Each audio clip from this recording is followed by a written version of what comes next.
the Second World War started, the tendency became very pro-German, and that led to a coup d'etat by Rashid Ali al-Gaylani, who took over government and started instituting the Nazi philosophy in the education system, in the actions of the government towards the Jews as well, or primarily. But then he was himself overthrown again in May 1941, and at the beginning of June, 1st of June, we had experienced what is known as the Farhud. I say we, the Jews. On the 1st and 2nd of June 1941, it was Shabu'at. The eve of the 1st, it started. We heard shooting. They started catching them in the streets, killing them, beating them, torturing them. They raped a few girls, quite a few girls, and they started looting businesses, homes, and that was not only in Baghdad, but it was in Mosul, in Basra, so it was a common organized thing. And they went to houses, they stole, they killed people. And then they start a pogrom against them, standing in the what they call bus stations. Any bus who has a Jew, they come, slaughter him. 250 people were killed by that time. So mobs started to go on Jewish quarters in Baghdad to loot, to kill, to hurt, and it was terrible. And I remember that I was a young boy then. I was 12 years old. It was summer, and we sleep on the roof, and we were hearing the guns, the rifles coming closer and closer, the shots. And fortunately for us, they didn't come to our own street, but they were in other streets. And then I thought I was starting to live, and I was all going to be killed without having done anything wrong. In my mind, why they were going to come to kill me, and it was terrible for me at that time. And there was nobody to protect us or to help us. It was a great trauma for me at that time, and I felt that in my own country I could be hounded without having done anything. At that time I was maybe just coming on to 3 years, and I remember how we started hearing bangs on our door, the house, and the parents took us, the children, to the roof, flat roof, and threw us to the neighbor's house. Our neighbor was our landlord and a prominent Muslim, and he was of the old school. He had integrity, he had honor. And the parents threw us across the roof to the other house for protection. And of course they followed as well. And our neighbor went down to the street with his rifle and fired a shot in the air and said, anyone who touches this house is dead. These people are under my protection. And the curious thing is, amongst those leading the rioters into our own house was our gardener, whom we had to re-employ as a goodwill gesture. I will not generalize 100%, but maybe 98%. These people have no loyalty to anything.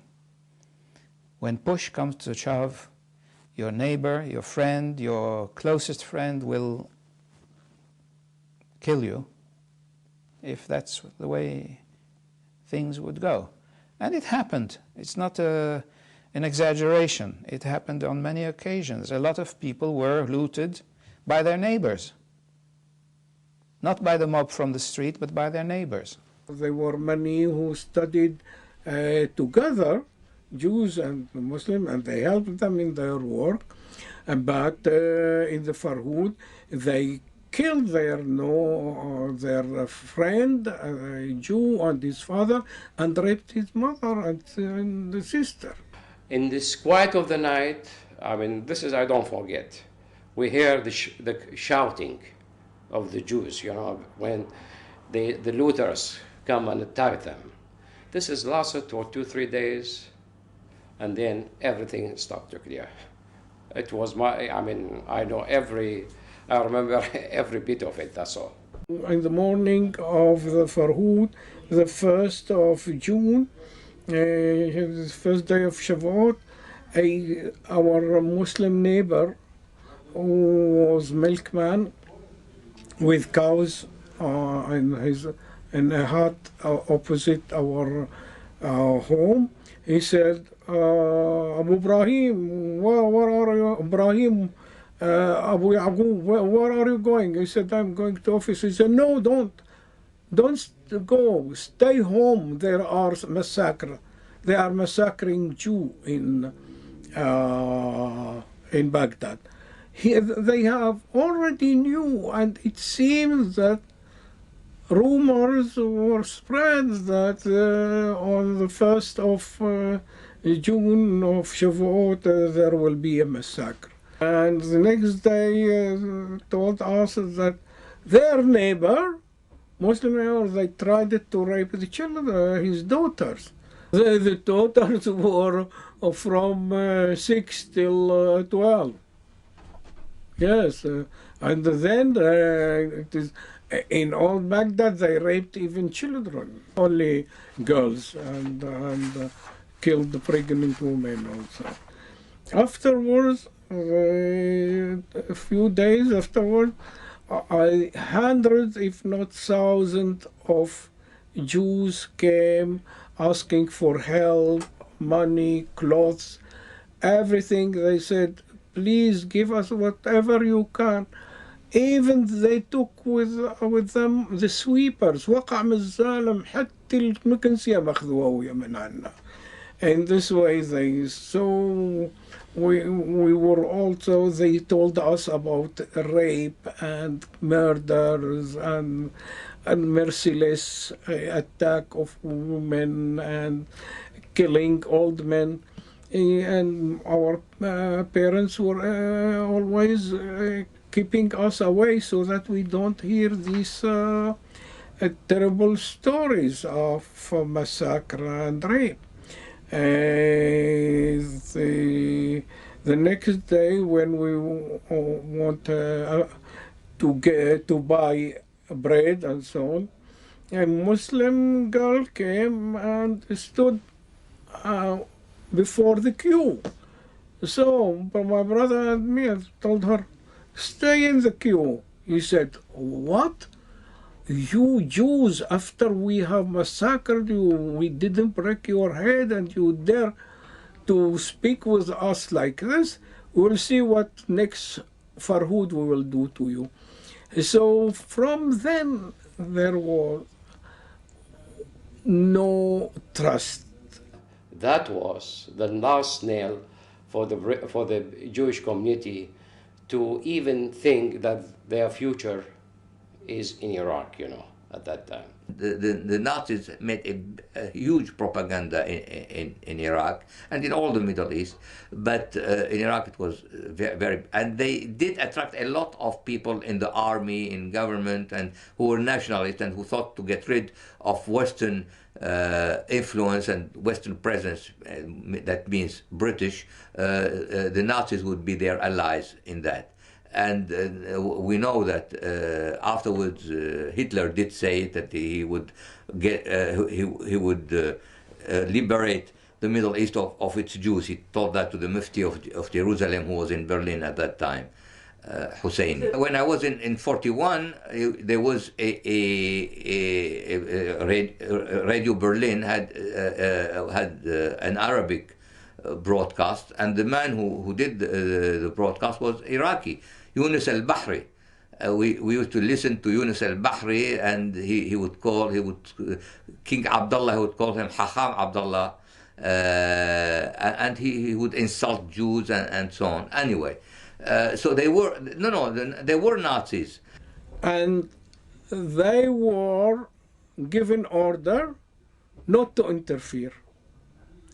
Cornwallis was ambassador, refused to allow the army, although they heard and they heard the bullets and the shouting of the Jews, and they saw the crowds taking the